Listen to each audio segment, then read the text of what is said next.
परमात्मा को पाने तथा उसका वास्तविक लाभ प्राप्त करने के लिए पवित्र बाइबल में प्रमाण है कि प्रभु ने मनुष्य को अपना ही स्वरूप बनाया।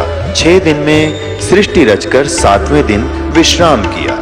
कुरान शरीफ में प्रमाण है कि हजरत मोहम्मद को खुदा स्वयं कह रहे हैं कि मैंने तुम्हें उस परमात्मा की महिमा बताने के लिए भेजा है। वो परमात्मा कबीर है जिसने 6 दिन में सृष्टि रची तथा 7वें दिन तख्त पर जा विराजा। उसकी खबर किसी बाखबर से पूछ कर तो देखो। कृपया अवश्य सुनिए जगत गुरु तत्वदर्शी संत रामपाल जी महाराज के अमृत वचन।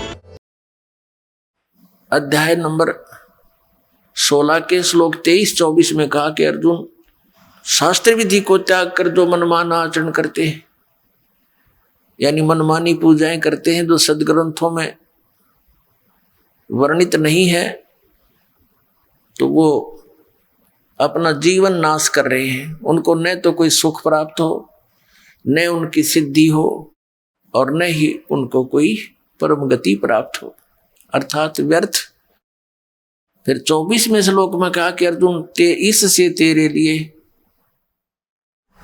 इस कर्तव्य और अकर्तव्य की अवस्था में, यानी कौन सी साधना करनी चाहिए कौन सी ना करनी चाहिए, शास्त्र ही प्रमाण है। इसलिए तू शास्त्रों को आधार मानकर भक्ति करना, किसी के लोक वेद पर विश्वास मत करना। तो पुण्यात्माओं, हमारे को सारा ही लोक वेद सुना रखा था। अब लोक वेद किसे कहते हैं? परमेश्वर ने इस सत्य ज्ञान को हमें हजम कराने के लिए अपने ही ऊपर सब प्रमाण उदाहरण दिए। क्या बताया? पीछे लग गया जाऊं था मैं लोक वेद के साथ, रास्ते में सतगुरु मिले दीपक दे दिया हाथ। क्या बताते हैं भगवान? जैसे ये दास पहले हनुमान पुजारी था, बाबा श्याम जी की पूजा करता था। भगवान श्री कृष्ण विष्णु एक विशेष इष्ट थे, विशेष श्रद्धा थी इनमें, और साथ साथ में भगवान शंकर, भगवान गणेश, माता गौरी, लक्ष्मी माता, दुर्गा माता, यानी जो भी देवता सुप्रसिद्ध से होते थे, हम सभी की आड़ लेते थे, सभी की पूजा करते थे, सबसे ही अर्ज किया करते थे, कोई सुख या दुख की झलक होती थी। और उनको करते करते भी हमें बहुत से सुख हुए।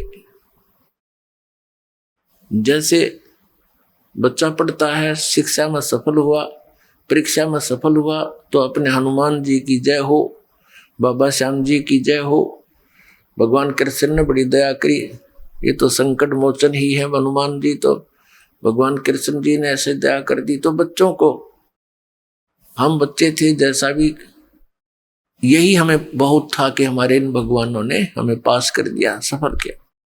फिर सर्विस प्राप्त हुई, अपने इन्हीं भगवानों के शुक्र मनाए। फिर पुत्र पुत्रियां प्राप्त हुई, फिर इन भगवानों के शुक्र मनाए। और ऐसे सुख जो हो रहे थे, हम सोच रहे थे ये भगवान श्री कृष्ण, भगवान विष्णु, भगवान हनुमान जी, श्री हनुमान जी और बाबा श्याम जी दे रहे। तो अब बच्चे समझदार हो गए हैं इस ज्ञान के, दास के तत्व ज्ञान से। तो अब बहुत से समझदार होकर के कुछ एक दूसरे से डिस्कस भी करते हैं।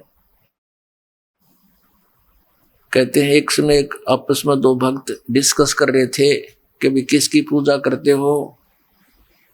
एक कहने लगा, मैं बाबा हनुमान जी की, लाल लंगोटे वाले की। तो कहते हैं, भाई सुन, एक भगत ऐसे ही हनुमान जी की पूजा कर रहा था, हनुमान जी प्रसन्न हुए, मांग भाई के मांगेगा। क्या मांगता है बच्चा? मांगो। अब बच्चे ने के मांग रहा था, ने बोला जी बढ़िया सी पैंट कमीज दे दो। ने बोला, भाई मैं लंगोट मारूं, तेरे से कहां से लाऊंगा, मैं ही एक लंगोट में टाइम पास करता हूं, आपके लिए कहां से लाऊं मैं। और हनुमान जी ने ये कहा था कि भाई राम की भक्ति करो, किसी और की नहीं। तो पुण्यात्माओं, ऐसे ही आप समझना ना, भगवान श्री राम ने कभी कहा मेरी भक्ति करो, वो स्वयं भगत थे। न श्री कृष्ण जी ने कभी कहा मेरी भक्ति करो, वो स्वयं भगत थे, भक्ति करते थे। राम कृष्ण से कौन बड़ो, उन्हों भी गुरु की ने, तीन लोक के वे धनी, गुरु आगे अधीन। कबीर साहब कहते हैं कि सभी रामचंद्र को भजत हैं, जान मुक्ति को धाम। और रामचंद्र ने वशिष्ठ गुरु किया और उनको दिया उसने ओम नाम। अब कितनी गहरी बात कही है कि ये और तो श्री रामचंद्र जी की भक्ति करें, यो मोक्ष करेगा। अपने मोक्ष के लिए श्री रामचंद्र जी ने वशिष्ठ गुरु जी से दीक्षा ली, उसने उसको ओम नाम दिया कि इसका जाप कर तू, तो ये रामचंद्र जी आपको कैसे मोक्ष दे देगा। तो इस तरह के परमात्मा ने आकर के ये उदाहरण, अनमोल ज्ञान, सूक्ष्म वेद प्रदान किया। परमेश्वर ने जो अपने मुख कमल से ज्ञान कहा, स्वयं आकर के उसको सूक्ष्म वेद बोलते हैं, उसको पांचवा वेद कहते हैं, उसको सच्चिदानंद घन ब्रह्म की वाणी कहते हैं। पुण्यात्माओं, जो प्रसंग चल रहा है कि परमात्मा ने कहा कि पीछे लग गया जाऊं था लोक वेद के साथ, रास्ते में सतगुरु मिल गए, ये दीपक दे दिया हाथ। अब अंधेरे में जा रहे थे, दिशा मिली नहीं, क्योंकि हम भक्ति के सफर के हम यात्री हैं। और हम जिस सफर, भक्ति वाले सफर पर चल रहे थे, आगे चलकर हम जैसे भी साधनाएं कर रहे थे, आगे चलकर परमात्मा यानी सतगुरु मिल गए। उन्होंने हमें तत्व ज्ञान रूपी दीपक दे दिया। इस तत्व ज्ञान रूपी दीपक की रोशनी में हमें पता चला कि हमारी दिशा गलत है, और जिन भगवानों को हम अजरो अमर मानकर और मुक्ति का धाम मानकर, मोक्षदायक मानकर, संकट निवारण करने वाले मानकर हम इन पर आश्रित थे, वो हमारी आंखें खुल गई। अब जैसे श्रीमद् भगवद गीता अध्याय नंबर 2 के श्लोक नंबर 46 में कहा कि अर्जुन, बहुत बड़े जलाशय की प्राप्ति के उपरांत एक छोटे जलाशय में जैसी आस्था रह जाती है, ठीक उसी प्रकार उस परमात्म, पूर्ण परमात्मा के गुणों से, उसके तत्व ज्ञान से परिचित होने के बाद अन्य ज्ञानों में, अन्य भगवान देवताओं में ऐसी आस्था आपकी रह जाएगी। कैसे रहेगी कि जैसे एक छोटा सा तालाब होता है, जलाशय, एक वर्ष वर्षा ना हो तो सूख जाता है, उस पर आश्रित प्राणी भी उसका संकट का सामना करते हैं और वहां पर तड़फ तड़फ कर मर जाते हैं। और एक इतना बड़ा सरोवर हो, इतनी बड़ी झील हो, 10 वर्ष भी वर्षा ना हो तो भी उसका जल समाप्त नहीं हो, और वो मिल जाए उन प्राणियों को। एक बहुत पुराने समय की जब ये गीता बोलेगी, उस समय पूरा ही मानव समाज इन सरोवरों पर आधारित था, तालाबों पर आधारित था। इतना गंद नहीं था जो अब है। घास फूस बहुत होता था, जलाशय बहुत बड़े बड़े होते थे, कुछ छोटे भी होते थे, तो आसपास वर्षा होती थी, जड़ी बूटियों पर वर्षा हुआ जल उसके अंदर आकर के मिल जाता था, और वो 1 वर्ष तक, और बड़ी झील होती तो कई वर्षों तक वो खराब नहीं होता था। तो उसी में स्नान भी करते थे, उसी से पानी भी जल भी पीते थे, और छोटी मोटी कोई बगीची वगैरह भी लगाते थे, तो उसी से ही सिंचाई वो करते थे। तो ऐसे वो अपना निर्वाह करते थे, झोंपड़ियां डालकर उसके आसपास रहा करते थे। तो कहने का भाव ये है कि हमने जब ये तत्व ज्ञान हुआ और फिर आप जी के समक्ष ये डंडोरा पीट दिया तो उस समय हम छोटे जलाशयों पर आश्रित थे। श्री ब्रह्मा जी, श्री विष्णु जी, श्री शिव जी। ब्रह्मा जी की तो हम पूजा कराया ही नहीं करते, ये तो हमारे धर्म गुरुओं ने बता दिया था कि ये पूजा के योग्य नहीं है, इसकी पूजा बंद कर रखी है। शक्ति ने इसको श्राप दे दिया था, तेरी पूजा जग में नहीं होगी। फिर ये दो भगवान शेष बचे, भगवान विष्णु और शंकर जी, इनकी पूजाएं हम करते थे। तो ये भगवान बुरे नहीं है, लेकिन ये हमारे लिए सफिशिएंट नहीं, पर्याप्त नहीं है। जैसे उस जलाशय का, छोटे जलाशय का जल वो बुरा नहीं था, लेकिन वो पर्याप्त नहीं था। उसमें कभी भी आपत्ति का सामना करना पड़ सकता था, वो स्वयं भी सूख सकता था, सूख जाता है, और उसके आश्रित भी तड़प तड़प कर भुगत कर मर जाते हैं। तो इसलिए वो बुरे नहीं थे। और ऐसा कौन अनजान होगा जिसने बड़ी लेक मिल जा और फिर जोड़ पर बैठा रहे उस तालाब पर, पता नहीं कब वर्षा ना हो तो समाप्त हो जाए। ऐसा अनजान कोई नहीं होगा। तो परमात्मा ने कहा है कि पीछे लग गया जाऊं था मैं लोक वेद के साथ, रास्ते में सतगुरु मिल गए, दीपक दे दिया हाथ। अब जैसे ये इस एक छोटे जलाशय को, जिसमें 1 वर्ष के बाद वर्षा ना होने से वो सूख जाए उसका जल, और उसको कोई ये बता रहा है कि ये तो 100 वर्ष भी नहीं सूखा है, ये कभी सूखता ही नहीं, ऐसी कोई व्याख्या कर रहा है, तो कितना, या तो वो स्वार्थी है या कोई शराबी या कति महामूर्ख। 1 वर्ष वर्षा ना हो उस जलाशय सूखने वाले को कोई ये कहे कि 100 वर्ष वर्षा ना हो तो बिना सूखते, ये तो ऐसा जलाशय है।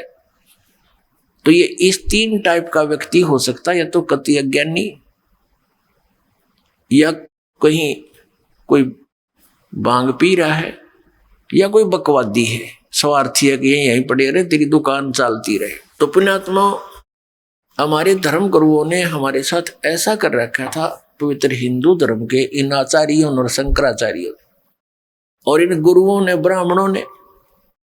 पुण्यात्माओं, हम भक्ति मार्ग से दूर हो गए और आपस में हम इन ऐसे लड़ते रहे जैसे हिंदू और मुसलमानों का आपस में झगड़ा कराना इन हमारे धर्म गुरुओं का, दोनों धर्म गुरुओं का, हिंदुओं का और मुसलमानों का कर्तव्य बन गया था।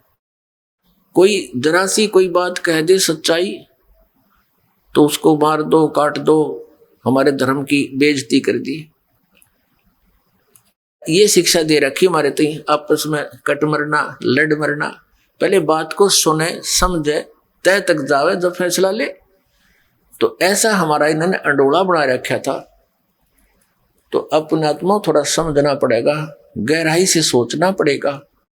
तो यहां ब्राह्मण शब्द का अर्थ किसी जाति विशेष से नहीं है। ब्राह्मण वही है, जैसे अब परंपरागत तरीके से हम देखें तो पंडित यानी ब्राह्मण उसको कहते हैं जिसने किसी एक विषय में कोई उसका जो सफलता प्राप्त कर रखी हो, उसको पंडित बोलते हैं। जैसे शास्त्री कहते हैं, पहले पंडित की उपाधि प्राप्त करने वाला एक विषय का आचार्य होता था। वो 2 का भी हो सकता था, 3 विषयों पर भी वो पंडित हो सकता है। पंडित माने विद्वान व्यक्ति। तो दास का जो सत्संग के वचन जो होंगे परमात्मा कबीर जी द्वारा बताए हुए, और केवल उन्हीं को असर करेंगे जो गुरु पद पर बैठे हैं, चाहे वो किसी भी जाति मजहब के हैं। जो मिसगाइड कर रहे हैं परमात्मा के बच्चों को, तो उन गुरु कहो, उन्हें ब्राह्मण कहो, उन्हें पंडित कहो। हिंदू धर्म के गुरु जो थे ब्राह्मण कहलाते थे। ब्राह्मण सोए जो ब्रह्म पहचाने, यानी ब्राह्मण का अर्थ है जिसने भगवान को जान लिया, वो ब्राह्मण है। तो हम उन गुरुओं को ब्राह्मण कहो चाहे गुरु कहो, क्योंकि गुरु वही होता जिसने भगवान को अच्छी तरह समझा, जाना, सिलेबस को पढ़ा हमारे सदग्रंथों में। तो दास का उद्देश्य उन ब्राह्मणों से नहीं है जैसे कोई वैद्य था और बहुत बड़ा अच्छा मास्टर था अपने जॉब का, नब्ज पकड़ता था, बीमारी जान लेता था औषधि देता था, स्वस्थ हो जाते थे। तो इतना प्रसिद्ध हो गया। फिर उनकी एक दो पीढ़ी भी थोड़ा बहुत कार्य, एक दो बच्चा उस वैद्य के कार्य को करता रहा। तो उन सभी उनके वंशजों को, आने वाली पीढ़ियों के सभी बच्चों को ये कहने लगे ये वैद्य है, और वो भी फिर अपने आप को वैद्य कहने लगे, एक सरनेम सा बन गया। हालांकि वो आज भी विद्यमान है ऐसे बच्चे जो वैद्य लिखते हैं अपना सरनेम, और वो जानते नहीं पेट के दर्द की दवाई औषधि, और वो भी वैद्य कहलाते हैं।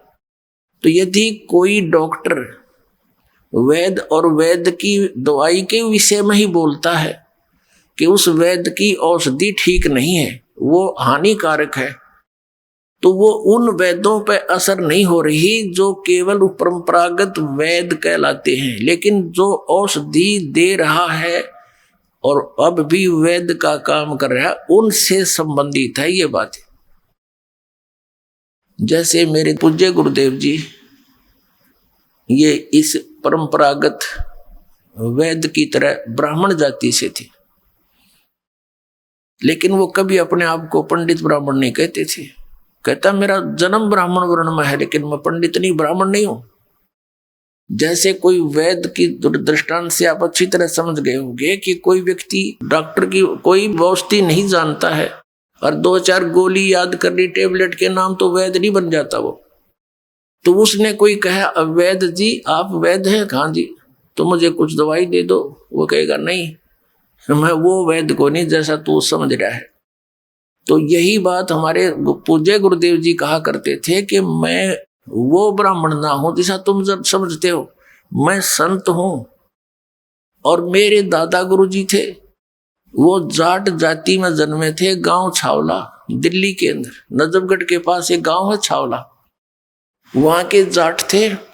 और हमारे परदादा गुरु जी गरीबदास जी के पंथ के संत थे, और वो 16 वर्ष की आयु में ही गांव से बाहर का बाहर खेतों से ही उसकी बातों से प्रभावित होकर उसके साथ चला गया था। घर से दुखी थे, तो इतना अच्छा माइंड था उनका। हमारे परदादा गुरुजी ने सोचा कि ये बालक बहुत अच्छे माइंड रखता है, इसको क्यों ना काशी विद्यापीठ से पढ़ा दूं, और ये सदग्रंथों को जान के अच्छी तरह समझा दिया करेगा। तो उन्होंने जैसे तैसे उसको काशी विद्यापीठ में प्रवेश दिला दिया। वहां से वो 4 विषय के आचार्य बन गए, अव्वल आवे प्रत्येक क्लास में। तो उनको वो पंडित चिदानंद जी के नाम से प्रसिद्ध हो गए। जाट होते हुए वो ब्राह्मण पंडित कहलाए। और उनका आश्रम बना हुआ है गांव गोपालपुर, तहसील खरकौदा, जिला सोनीपत में। वहां आश्रम पर लिखा है पूज्य पंडित चिदानंद जी आश्रम। तो पहले तो पुण्यात्माओं दास के इन संकेतों को समझना, कदे कोई पंडित जी बेदक जा और सत्संग भी ना सुना कर्म फोड़ लिया अपने। तो दास का उद्देश्य उन पंडितों के लिए नहीं है जो केवल परंपरागत ब्राह्मण कहलाते हैं, वो नहीं। तो ये जो ब्राह्मण थे हमारे धर्मगुरु जैसे, तो ये इन्होंने सदग्रंथों को समझा नहीं, एक लोक वेद शुरू कर दिया। वो कहां से शुरू हुआ लोक वेद? आदि शंकराचार्य जी हुए हैं ईसा जी से 508 वर्ष पूर्व, यानी आज सन 2012 से ये समझ लो 2520 वर्ष पूर्व। और वो 32 वर्ष तक केवल इस संसार में रहे। वो स्पेशल भेज रखे थे किसने? भगवान शिव ने। शिव के लोग थे, उनका एक गण था, अच्छी आत्मा थी वहां की। उस समय उनका यहां आगमन हमारे लिए एक वरदान भी सिद्ध हुआ, क्योंकि उस समय बौद्ध धर्म का बहुत ज्यादा प्रचार हो रहा था। और बुद्ध, महात्मा बुद्ध कौन थे? ये विष्णु जी के लोक से आई हुई, स्वर्ग से अपना स्वर्ग समय पूरा करके आई हुई पुण्यात्मा थी। और जो स्वर्ग से सीधा मानव शरीर में आता उसका यहां दिल नहीं लगता कई दिन तक, तो उन्होंने राज भी त्याग दिया। परमात्मा उस सुख की तलाश में जैसा भी पता लगा कि भगवान दे सकता है सुख, उसके लिए उसने मनमाना आचरण शुरू किया, हठ योग किया। काफी कई दिन तक अभ्यासरत रहे, ना कुछ जलपान किया। गया के अंदर बिहार में, बिहार प्रांत में गया शहर है, उसके बाहर एक वट वृक्ष था, उसके नीचे बैठिए। कई दिन तक देखा किसी ने कुछ खा पी नहीं रहा, पंजर सूख गया, सांस आना भी बंद हो गया, धीरे धीरे चल रहा। एक माई ने देखा ये मरेगा महात्मा, उसके मुंह का धीरे धीरे चम्मच से थोड़ी थोड़ी खीर लगानी शुरू कर दी। उसने चाटनी शुरू कर दी। तीसरे दिन उसने कुछ 2-4 चम्मच खा ली, तो वो धीरे धीरे शरीर फिर ठीक होने लगा। तो उठकर चल पड़ा और अपना विधान, अपना सिद्धांत जैसा भी उसने, उसकी बुद्धि ने काम किया, उठकर कहा कि starvation could not lead to salvation, भूखा मरने से आत्म कल्याण नहीं हो सकता। फिर ये पुण्यात्मा थे, पिछले संस्कार अच्छे होते हैं, वो गुरु पद पर प्राप्त होते हैं, और कुछ चले जाते हैं राजनेता राजनीति के अंदर, उनकी शब्द में भी शक्ति होती है, उनके संस्कार वश सभी उनको उपलब्धियां होनी ही होनी होती हैं, और वो सोच रहे होते हैं तुम जो कर रहे हो इससे हो रहा है। तो महात्मा बुद्ध ने जो भी परमात्मा का विधान बताया, उस समय की पुण्यात्माओं ने उनको बड़े चाव से सुना, ग्रहण किया, क्योंकि आत्मा परमात्मा के लिए भटक रही है। जिसको कहीं भी पता लगता है कि वहां भगवान मिलेगा, वहीं दौड़ लेती है, क्योंकि ये प्यासी है उस भगवान की, उस सुख की खोज कर रही है जो जिसको ये छोड़कर यहां आ गए हैं। इसलिए उस महात्मा बुद्ध के साथ बहुत संख्या के अंदर ये भोली आत्मा चिपक गई। अब महात्मा बुद्ध के द्वारा बताए गए भक्ति विधि से परमात्मा की ओर से कोई राहत किसी को नहीं मिली, क्योंकि वो शास्त्र विधि को त्याग कर मनमाना आचरण था, उससे कुछ होना ही नहीं था।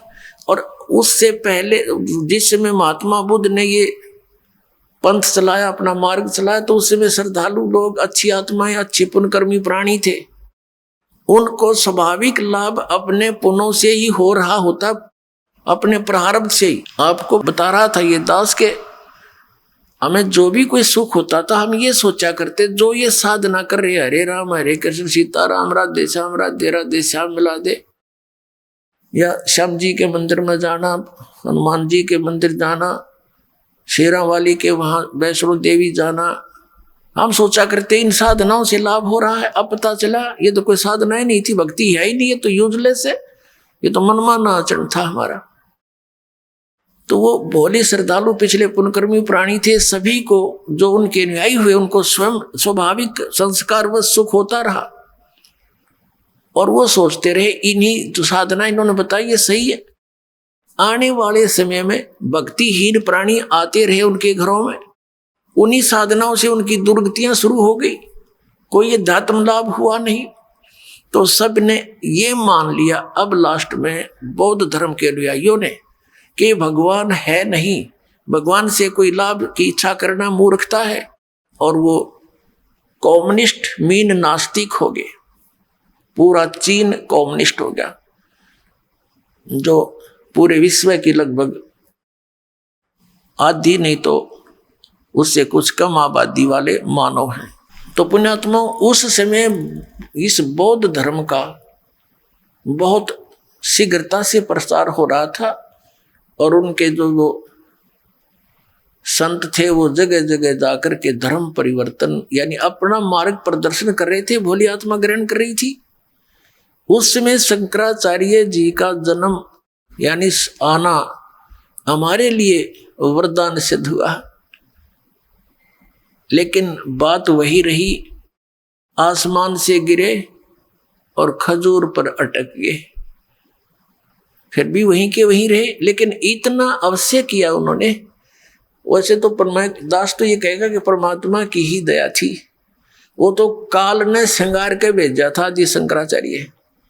उसका तो विधान था कि जीव ही ब्रह्म है, उसने तो यही स्टार्ट कर दिया कि तू खुद ही भगवान है, तू अपने आप को पहचान ले, तू आत्मा है, शरीर नहीं, बॉडी नहीं, मन नहीं, बुद्धि नहीं, चित्त नहीं, अहंकार नहीं, तू भगवान है।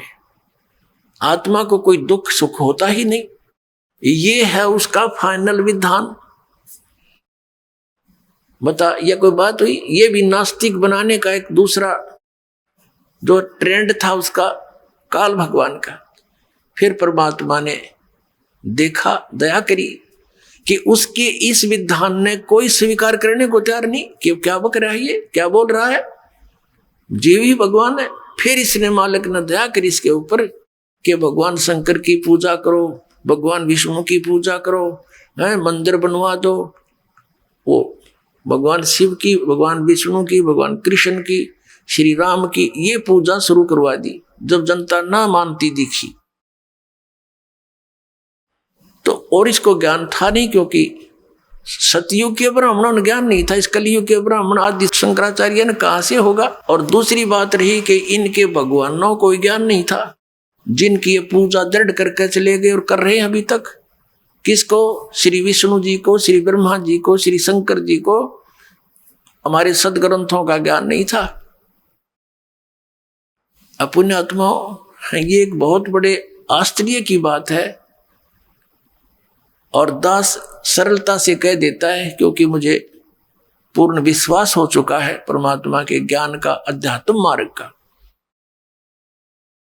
अब इनको ही अपने सदग्रंथों का ज्ञान नहीं था, वेदों का ज्ञान नहीं था, गीता जी का, गीता श्रीमद् भगवत गीता इन चारों वेदों का निष्कर्ष है, इनका जो है सारभूत समझो, उनका एक संक्षिप्त के अंदर ये वर्णन अधिकतर कोड वर्णों में है।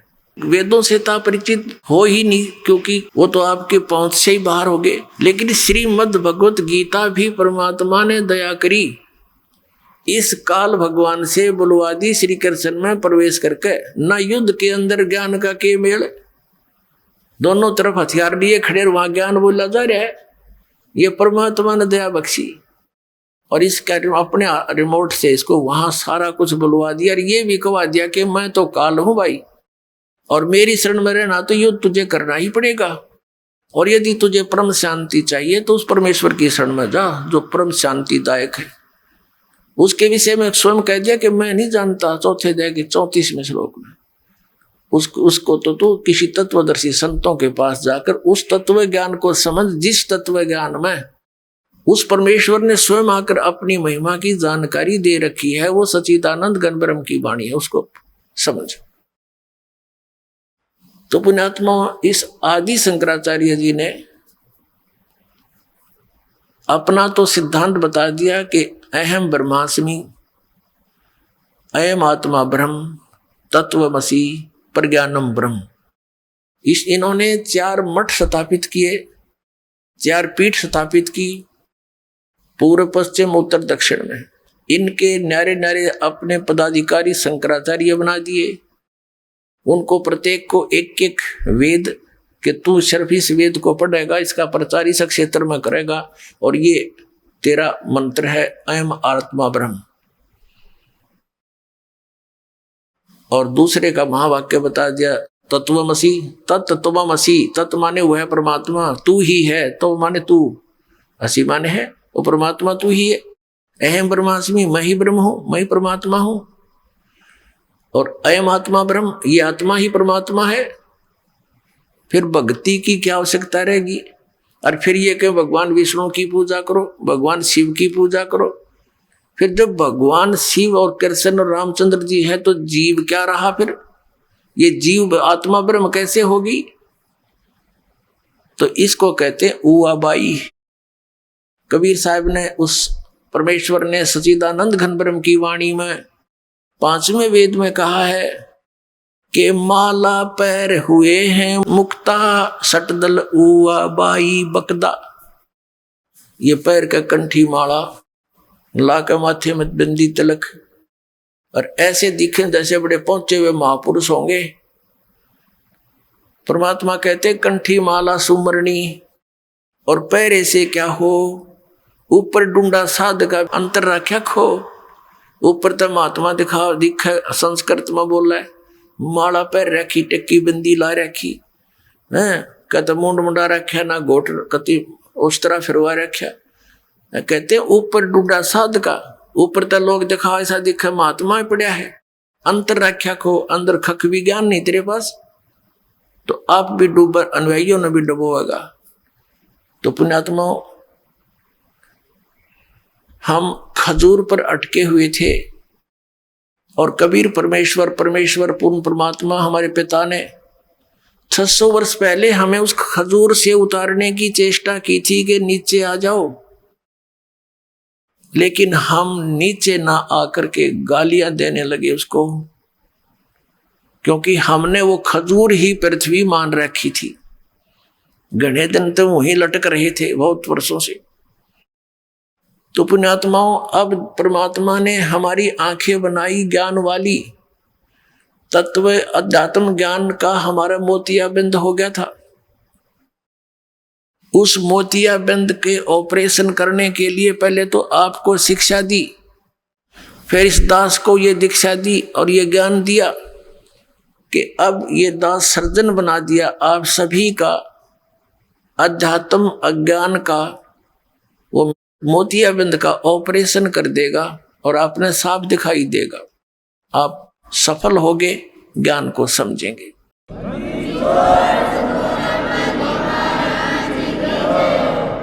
उसके लिए आप जी ने थोड़ा धैर्य रखना पड़ेगा, क्योंकि ये ज्ञान एक ही दिन में समझ में आने वाला नहीं है। 1-2 घंटे के सत्संग में आपको ये समझ में आने वाला नहीं है, लेकिन कहते हैं धीरे धीरे रे मना और धीरे सब कुछ हो, माली सींचे 100 घड़ा, समय आए फल हो। तो धीरे धीरे इसको सुनते रहना, आपको बहुत राहत मिलेगी, ज्ञान भी मिलेगा। तो प्रसंग चल रहा है कि एक तो दास ने यहाँ एक शब्द बोल दिया कि इन शंकराचार्यों और हमारे धर्मगुरुओं मंडलेश्वरों, इन महंतों संतों को तो ज्ञान होगा कहाँ, जिन भगवानों की ये पूजा दृढ़ करते हैं और कराते हैं, हमें बता रहे हैं ऐसा करो, उनको ज्ञान नहीं अध्यात्म। तो ये बात बड़ी खटके की है और बहुत बड़ा विवाद पैदा कर सकती है यदि दास इसका रिमोट, इसका स्विच नहीं दबाएगा, अर्थात आपको सच्चाई नहीं दिखाएगा, तो आम व्यक्ति न सोचेगा ये तो झूठ बोलता है रामपाल, और ये कोई बात हुई, ये कैसे कह दिया ब्रह्मा विष्णु महेश को ज्ञान नहीं। ये दास ने नहीं कह दिया, इनके इतिहास ने बता दिया, और दास ने इनका इतिहास जीवनी पढ़ ली और इन्हीं उन हमारे धर्मगुरुओं के द्वारा अनुवादित है। ये दास अनुवाद करता तो इन्होंने सोचा यो संस्कृत ना पढ़ रहा है, यो क्या अनुवाद की वो करेगा, झूठ बोलता, जैसा कि हमारे भगवान के साथ इन्होंने किया था 600 वर्ष पहले। कबीर परमेश्वर जी, परम पूज्य कबीर परमेश्वर जी ने अपनी प्यारी आत्माओं को यह सत संदेश देने की चेष्टा की थी, लेकिन इन मोतियाबिंद वाले व्यक्तियों ने, इन अज्ञानी धर्मगुरुओं ने परमात्मा को ये कह करके हमसे दूर कर दिया, नकार दिया उसके ज्ञान को कि कबीर तो अशिक्षित है, ये संस्कृत भाषा पढ़ा नहीं, क्योंकि ये शूद्र जाति में रहता है, शूद्र जाति में पल रहा है। और इसको कौन पढ़ावे संस्कृत, क्योंकि ब्राह्मण के अतिरिक्त दूसरा संस्कृत पढ़ ही नहीं सकता था। और हमारे परमात्मा 600 वर्ष पहले कहा करते थे कि ये 3 देव की करते भक्ति, उनकी कदे ना हो मुक्ति। यह लड़ाई थी भगवान की, परमात्मा कबीर जी के साथ और इन अज्ञानी गुरुओं के। ये अज्ञानी हमारे धर्म गुरुओं ने हमारे हिंदू धर्म के व्यक्तियों को, हमारे पूर्वजों को, हमारे ही पिता के विरुद्ध कर दिया कि झूठा है, कपटी है, धर्म के विरुद्ध बोलता है, इसको मार डालो, काट दो। ऐसे सितम ढाए, लेकिन वो तो परमात्मा थे, उसका कुछ बिगाड़ नहीं सके, लेकिन मानने भी नहीं और मानने भी नहीं दिया। ऐसे ही परमात्मा उन मुल्ला और काजियों को कहा करते थे कि तुम मिसगाइड किए हुए हो। हजरत मोहम्मद जी ने ये बिस्मल करने की बात नहीं कही थी, तुम अपना मनमुखी ये मार्ग चला रहे हो, पाप का भागी बना रहे हो पूरे समाज को। परमात्मा कहा करते थे कि नबी मोहम्मद नमस्कार है, राम रसूल कहाया, 1,80,000 को सौगद जिन नहीं कर चलाया। अरस कुरस पर अलह तकत है, खालिक बिन नहीं खाली, और वो पैगंबर पाक पुरुष थे साहिब के अब्दाली। फिर क्या बताया कि हम मोहम्मद को वहां ले गए जैसे परमात्मा का विधान है, वेदों में वर्णित है। परमात्मा ने 600 वर्ष पहले कबीर भगवान जी ने कहा था कि वेद मेरा भेद है, मैं मिलूं ना वेदन माही, और जोन वेद से मैं मिलूं वो वेद जानते नहीं। परमात्मा ने कहा था कि ये विचारों वेद मेरी महिमा का गुणगान कर रहे हैं, लेकिन इन 4 वेदों में वर्णित विधि केवल ब्रह्म तक की है, और यहां तक की जो क्रियाएं हैं, यज्ञ हैं, इनकी जानकारी है। ये ब्रह्म तक की साधना है, इससे ब्रह्म लोक प्राप्ति हो सकती है। उसके बाद फिर पुनर्जन्म और 83 लाख योनियों का संकट सदा बना रहेगा। लेकिन उस सूक्ष्म वेद में जो मेरे पाने की विधि है, वो ये 4 वेद जानते नहीं। ये खुद कहते हैं हम नहीं जानते, तत्वदर्शी संत से पूछो। यजुर्वेद अध्याय नंबर 40 का श्लोक 10 से लेकर 13 तक ये स्पष्ट किया गया है। एक तो विद्वान और अविद्वान की परिभाषा बताई गई है, और एक ये बताया गया कि कोई तो परमात्मा को उत्पन्न होने वाला, जन्म लेने वाला साकार बताता है जो अवतार रूप में आता है, कोई निराकार बताता है। इसकी सही जानकारी तो तत्वदर्शी संत बताएगा, उनसे सुनो। ऐसे गीता जी अध्याय नंबर 4 के श्लोक नंबर 34 में कहा है कि उस तत्व ज्ञान को जो परमात्मा ने स्वयं आकर बताया है, उसको तू तत्वदर्शी संतों के पास जाकर समझ।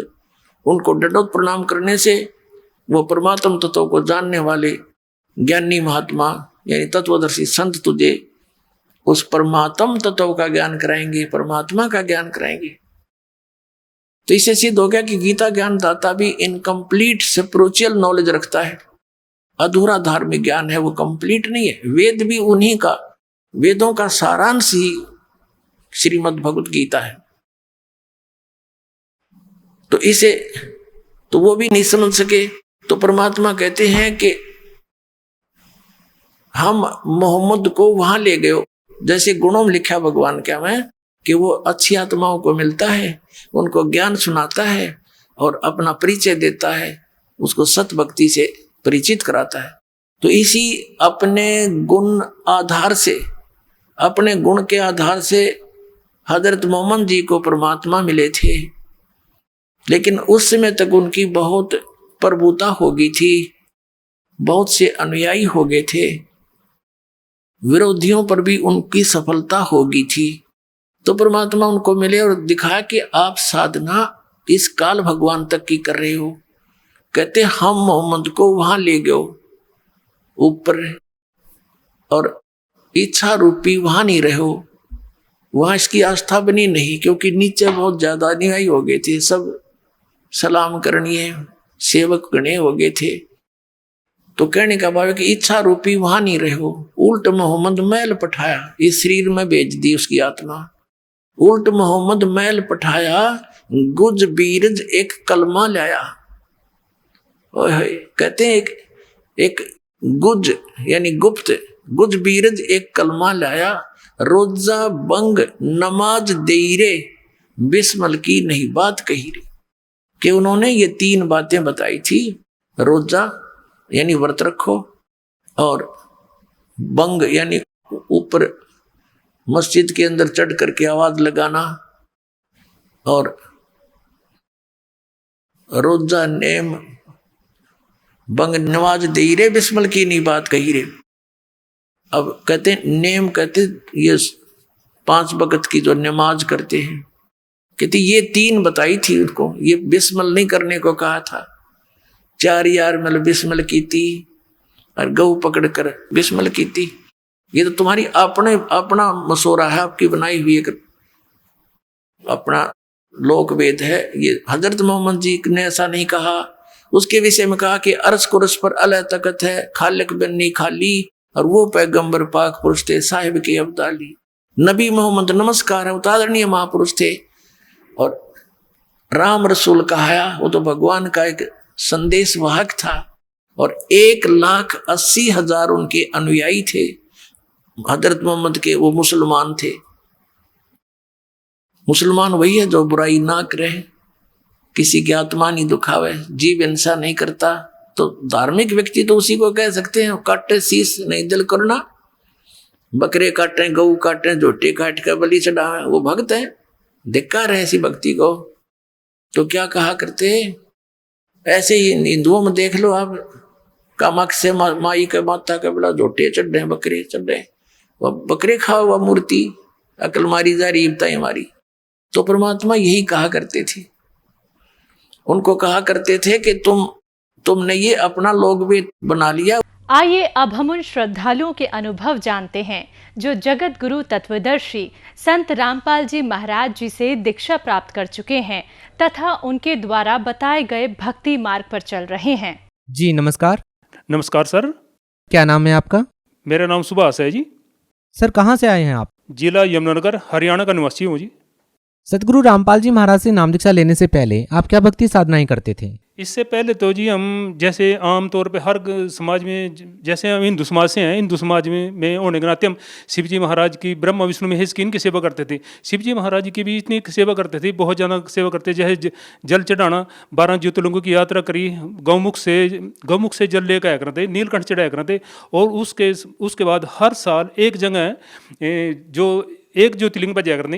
इसलिए इस तरह करके मैंने 12 ज्योतिर्लिंगों की यात्रा की है। हर जगह ज्योतिर्लिंग पे जल चढ़ाया है जाके। और उसके बाद हनुमान जी को भी बहुत मानते थे।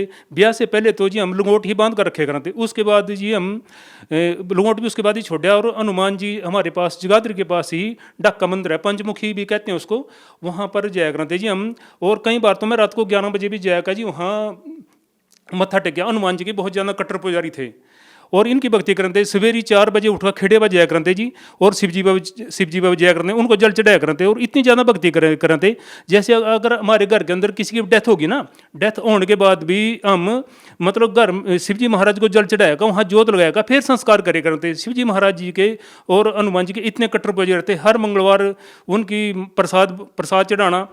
सर जैसा कि आपने बताया कि हिंदू धर्म में प्रचलित सभी साधनाएं आप करते थे, 12 ज्योतिर्लिंग पर भी आप जल चढ़ा करके आए हैं, और जैसा कि आपने बताया कि हनुमान जी में भी आपकी गहरी आस्था थी, तो आप सभी साधनाएं कर ही रहे थे। तो फिर हम आपसे ये जानना चाहेंगे कि संत रामपाल जी महाराज से नाम दीक्षा आपने क्यों ली? हाँ, ये बात ठीक है जी। जैसे आप सर कह रहे हैं ना, ये भी ठीक है। उसके बाद जी थोड़ा थोड़ा हिंदू धर्म होने के कारण हमने भी ये भी कह करते कहा जी गुरु होना बहुत जरूरी है, और गुरु के बिना, गुरु बनाए बिना भाई गति नहीं होती। कहना भाई सतभक्ति मिलना है तो तब बात बना। इसलिए जी मैंने एक बलाडे वाला गुरु है, उससे नाम दीक्षा ली थी। 10 साल में बलाडे वाले से जुड़े रहा, और उसके बाद जी फिर भी उनसे जुड़े रहे। मेरे को कोई खास लाभ नहीं मिला। मतलब वो जो गुरु है ना, मतलब जो शिष्य हैं, जैसे हम गरीबी आदमी हैं जी, ज़्यादा करने मत्था टेकने 10 रुपये चढ़ाने जाएगा। तो उनका ऐसा था, जो 10 रुपये चढ़ा हुआ था तो उसके में उसने तो सिर पर हाथ क्या रखे थे, जो 100 चढ़ा हुआ था उसके सिर पर हाथ रख देने। तो कई बार हमें देखने में मतलब 1 घंटे में जितना 2 पेट कराना, इस तरह की व्यवस्था थी। तो कई बातें हमने देखी वहाँ, तो मेरा मन उस भक्ति में लगा नहीं है जी। और 10 साल के बाद मैंने छोड़ दी, वहाँ तो भी कोई खास लाभ नहीं मिला। उसके बाद फिर मैं शिव जी महाराज की ही भक्ति कराने लग गया। उसके बाद फिर जी मेरे उसमें भी गुरु तो बनाना जरूरी चाहिए। फिर मैं 2 साल कुमार स्वामी से जुड़े रहा जी। कुमार स्वामी से जुड़ने के बाद जी मैंने वहाँ भी देखा, वो कहने लगे जी एक टाइम पेड़े कपड़े पहन का भक्ति करे करो, और एक टाइम सफ़ेद कपड़े पहन का भक्ति करो। वो जल देख रहा जी, और धूड़ी देने वास्ते जी वहाँ तो वो सामग्री वगैरह दें, वो भी सारी मोल नहीं पड़े करती। अगर नाम दीक्षा लेनी पड़ो जिस तरह कुमार स्वामी थी, बहुत महंगी पड़ती। आम आदमी तो वहाँ ले नहीं सकता जी, बहुत महंगा पड़ा। और हमने नहीं देखा भाई, फिर वहाँ तो भी हमारा कोई सियावत नहीं बनया। अगर हमारे कोई दुख संकट हो, अपने गुरु पर जाकर अपनी समस्या रहूँ तो किस तरह बना, कोई बात नहीं बनाती। तो जितने भी थे उन फिर वहाँ से हटकर फिर हम शिव जी महाराज की लाइन में लग गए जी। और फिर मैं शिव जी महाराज जी की ही लाइन में लगे रहा, क्योंकि और कहीं मेरी संतुष्टि नहीं हुई, न भक्ति में मन लगा था जी, न कोई लाभ मिला थे। तो इसके बाद मैं शिव जी महाराज जी की ही तपस्या में लगे रहा जी, और कोई लाभ नहीं बने। और यूँ कह करूँ था, अगर शिव जी महाराज के दर्शन होगी ना मरना मरदे टाइम भी, तो बहुत बड़ी बात है। तो लेकिन हमने कभी शिव जी महाराज जी के दर्शन नहीं हुए जी। सर, इतनी सारी कठिन साधनाएं करने के बाद भी आपको कोई विशेष लाभ नहीं मिला, तो फिर सर संत रामपाल जी महाराज की शरण आपको कैसे प्राप्त हुई? संत रामपाल जी महाराज के बारे में कैसे पता चला? सर ऐसा है जी, हम ना मैं चाय का काम करे करूँगा, एक रेडी लगाया करूँगा चाय की जी। तो एक हमारे भगत हैं जगाधरी श्यामलाल जी, तो जगाधरी श्यामलाल जी हैं जी, तो मैं फिर जब मैं उनको चाय का काम करता हूँ, चाय पिलाया करता हूँ, उनकी आड़ती की दुकान है जी, तो मैं हफ्ते में एक बार पैसे लेने जाया करूँ था जी। तो फिर वो कह करते मेरे थे, अच्छा हनुमान जी का जिस तरह वो पुजारी था जी, तो मैं बड़ा सारा टिक्का लगाया करूँ था, हनुमान के चरण में स्नूर ले आगा और जिस तरह वो रखे करते और उसमें बड़ा सारा टिक्का लगाया जाया करूँ था। और मैं कह करते भाई तो ना तो भक्ति तो कर रहा, अरे भाई ये भक्ति तेरी सही नहीं है। मैं भी क्यों नहीं है? तो फिर एक वाणी कह रहे थे जी, कहने लगे भी माई मसानी सेठ शीतला बहरे भूत हनुमंत, और परमात्मा यूँ करे मैं उनसे को सुदूर हूँ जो कि मैं उनसे को सुदूर हूँ जो कि इनको पूजंत, और फिर हम तो इन्हीं को पूजन करते। मैं कहा ये तो इस बात ठीक से नहीं, मना चुभी भाई वो कौन सा परमात्मा जो उनसे करे इनकी भक्ति करा उनसे दूर, मैं ये तो ठीक नहीं करे। तो बात मना गलत सी लगी, मैं तो परमात्मा के बारे में गलत बोल रहे। तो उसके बाद जी फिर उन्होंने मेरे से बताया भी ये संत रामपाल जी महाराज जी जो हैं इनकी किताब पढ़ और इनका सत्संग सुन, सत्संग सुनने के बाद फिर तना ज्ञान होगा भाई, फिर ही पता चलेगा। तो और जिस तरह चाय की रेडी लगाया करता हूँ मैं, फिर मैं अपना उसमें बीड़ियाँ बेचे करूँ था, और बीड़ियाँ के बारे में वो कह रहा था भाई गलत मार्ग भाई बीड़ियाँ पीने थे। अगर जो कि बीड़ी पिवा उसने भी बताया था जो कि बीड़ी पिवा अभी 100 बार अंधे का जन्म लेना पड़ा, और जो कि शराब पिया भाई 70 बार कुत्ते का जन्म लेना पड़ा। तो इनते मैं कह रहा था यार तो गलत बोलना। तो वो पढ़ने के बाद जी फिर वो मेरे से बार बार मतलब जब हफ्ते में पैसे लेने जाया करूँ था, चाय का काम था ना जी, हफ्ते में पैसे लेकर जाऊँ था, तो मेरे से ही बात रखे कराते। तो बात माना चुप जी, फिर ज्ञान गंगा पुस्तक पढ़ी जी। पढ़ने के बाद फिर मेरे को ज्ञान हुआ भी ये परमात्मा क्या कह रहे हैं। तो उसके ज्ञान लेने के बाद फिर मैं संत रामपाल जी की शरण में फिर आया जी। तो बताइए सर, संत रामपाल जी महाराज से नाम दीक्षा लेने के बाद आपको क्या लाभ मिले?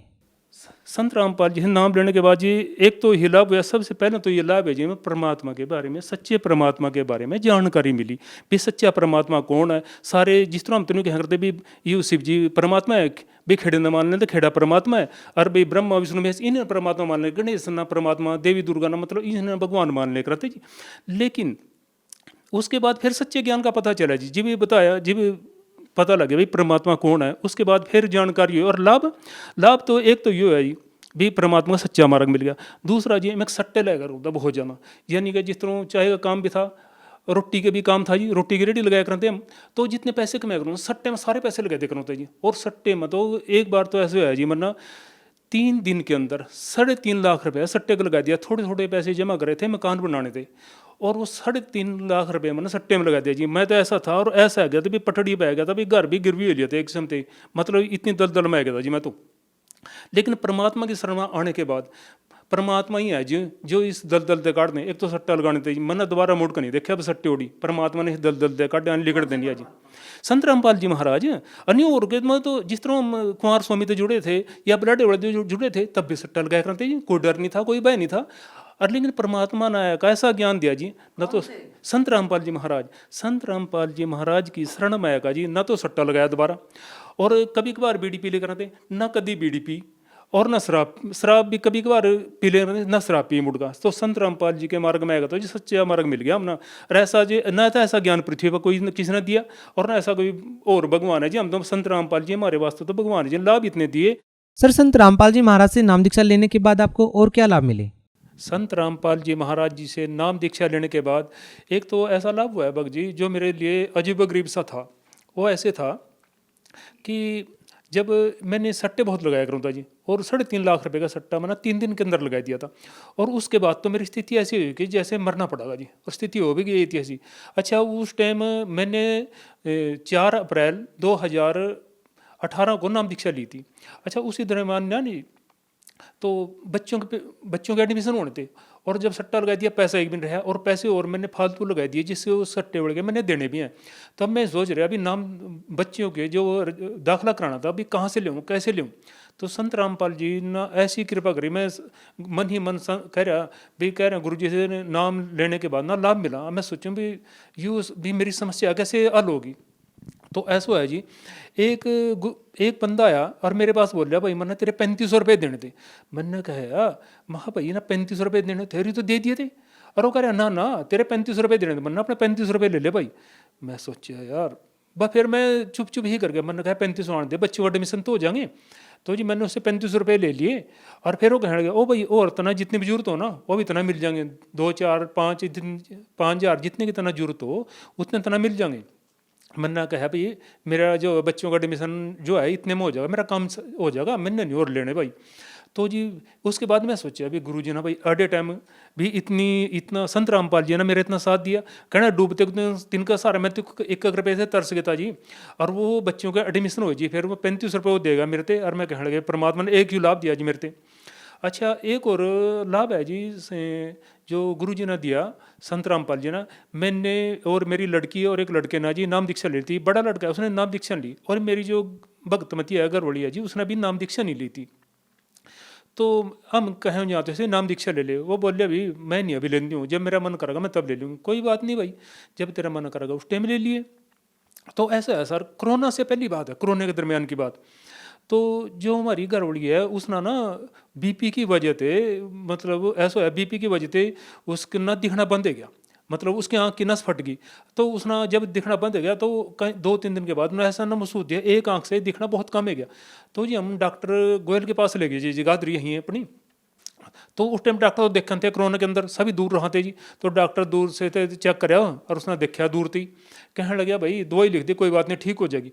लेकिन 1 हफ्ते की दवाई लिखी उसने, फिर भी उसकी रोशनी से कोई फर्क नहीं पड़ा, एक आँख से दिखना उसने कम हो गया। और वो घबराने लगी, वो कहने लगी महा क्या बात है भाई, कह रहे आँख से जमीन दिखता। तो फिर जी जब कोई फर्क नहीं पड़ा, फिर हम और एक डॉक्टर हो रहा है जी कालड़ा, उसके पास ले गए।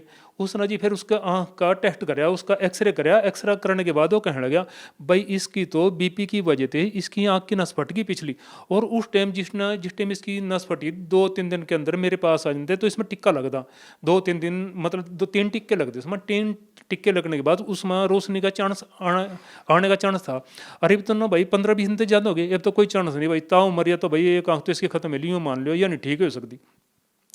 तो मैं फिर अपना घर वाले तो कहने लगा भाई ऐसा है, डॉक्टरों ने जवाब दे दिया जहाँ मर्जी चल, ये तो कह रहे बात भी सही है। और कोरोना के अंदर कोई भी डॉक्टर देखा भी ना बिल्कुल। वहाँ फिर एक ही है भाई, ये तेरी मर्जी है भाई, हमारा पता एक ही डॉक्टर है और हमारे गुरु जी हैं संत रामपाल जी, अब नाम दीक्षा ले ले। और जब और उन्हें इतने लाभ हो भाई तो भी तजर्बा करके देख ले हो जाएंगे। तो जी मर्दी क्या ना कर दी, उसने ही देखा भाई जब नहीं मर का तो फिर जिस टाइम गड़ में फंस गया ना, सोचा कहीं और तो कोई चारा रहे नहीं, अरे एक आँख दिखना कम हो गया। तो उसने जी फिर गुरु जी थे संत रामपाल जी थे नाम दीक्षा ली। और नाम दीक्षा लेने के बाद उसने ऐसा लाभ हुआ भाई जी, उन्होंने मेरे ख्याल दवाई 10 दिन और खाई होगी और वो नामचारे की थी। उसके बाद वो दवाई भी नहीं खाई और आज वह 9 बरन हुआ है, बिल्कुल ठीक देख रही जी।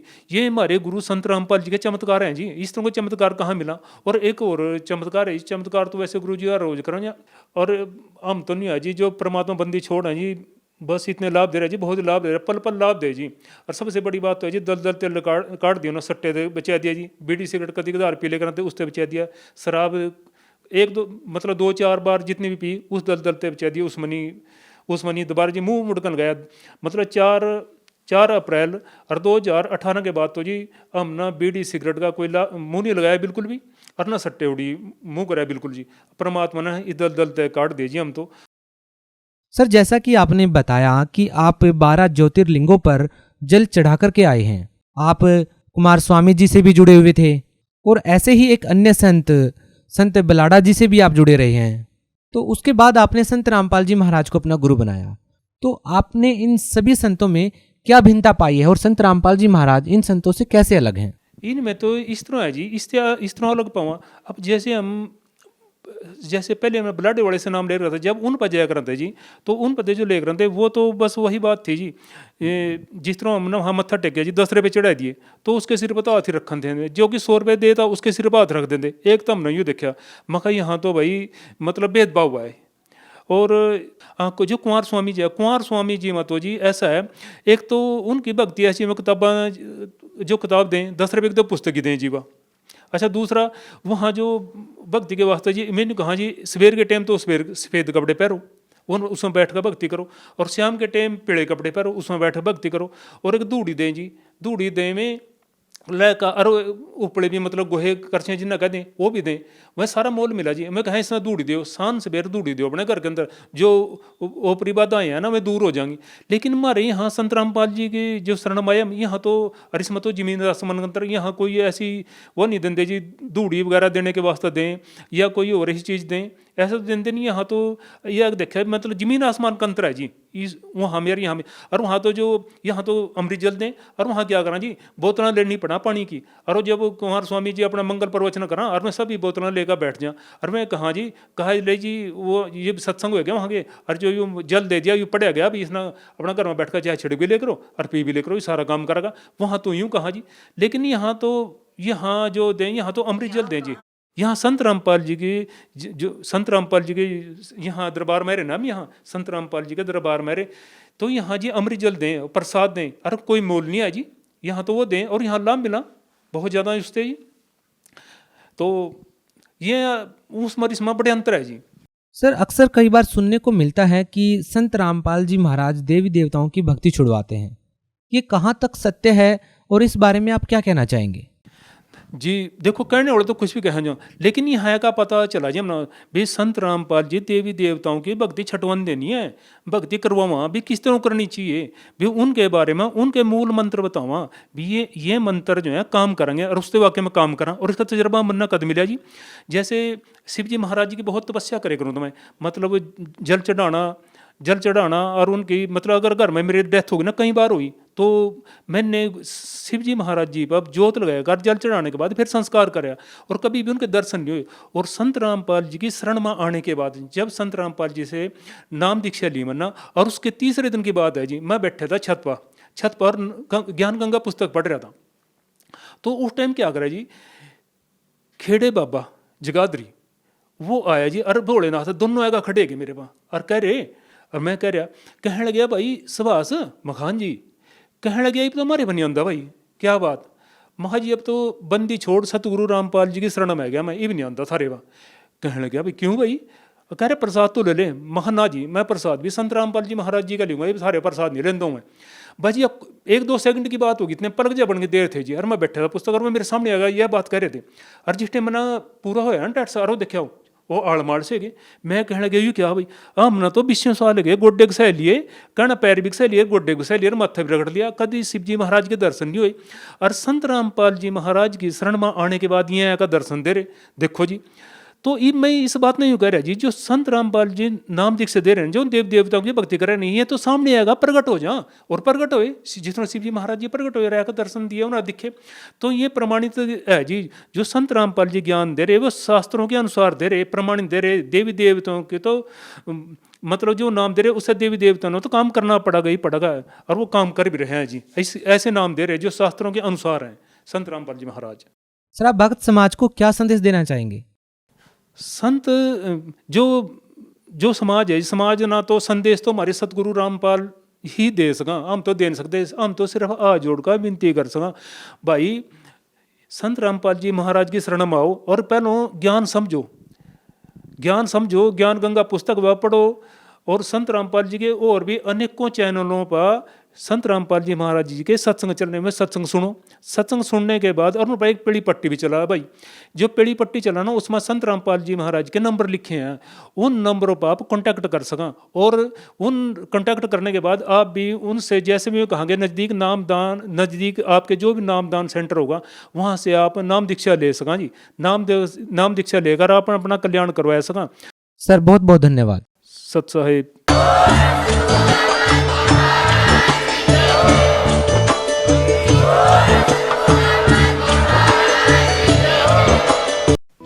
आप सुन रहे थे जगत गुरु तत्वदर्शी संत रामपाल जी महाराज के मंगल प्रवचन। अधिक जानकारी के लिए संपर्क करें